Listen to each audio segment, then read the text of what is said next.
The cylinder is a 3D object, and when we drag it into the scene tree and or scene editor, you can see that the shape here almost looks like a cylinder. So we're going to drag a material on it to pick up the shading here. And if we do come in and just rotate this a little bit, you'll see the shape of the cylinder here. Now if we click on the cylinder icon and go into the cylinder, we have a few options here, and the first one again is use LOD. We also have a height, so we adjust the height and it makes it larger or smaller on the Y variable.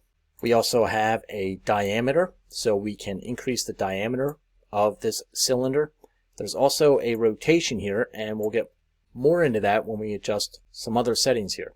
Now below the rotation we have the angle. So right now it's set to 360 by default, and if we come in and decrease the angle, you can see that it's cutting a slice in here. Now if we come up and rotate it, you can see what our rotation does. So it's rotating this cylinder on its y-axis here. We also have a corners, so if we want to take this all the way down to 3, we have 3 corners, and you can take it up to increase the smoothness of it.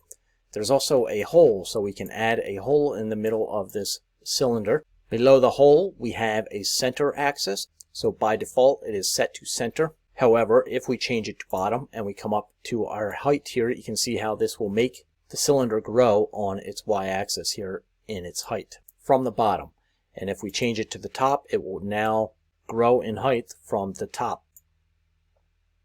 In the cylinder we also have a bevel setting, so we can bevel this here, and you can see as we make this bevel adjustment how it bevels the edges of the top and bottom of the cylinder. By default the inner bevel is on. You can turn an inner bevel off, and by adjusting the bevel again you get a different adjustment.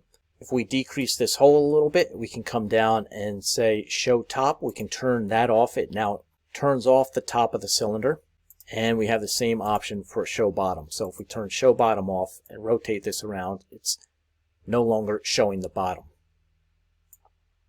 And if you want to know how to see inside of that once the show bottom is off, you can check out the Cube tutorial or the Expert or the Extrude tutorial. Now with the cylinder we have this show size 0 setting, which is on by default.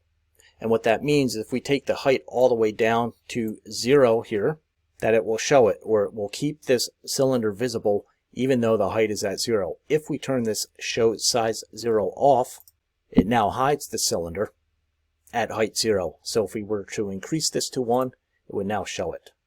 So that is the cylinder geometry. Be sure to check out the cylinder 3 tutorial to see what the difference is between the cylinder and cylinder 3.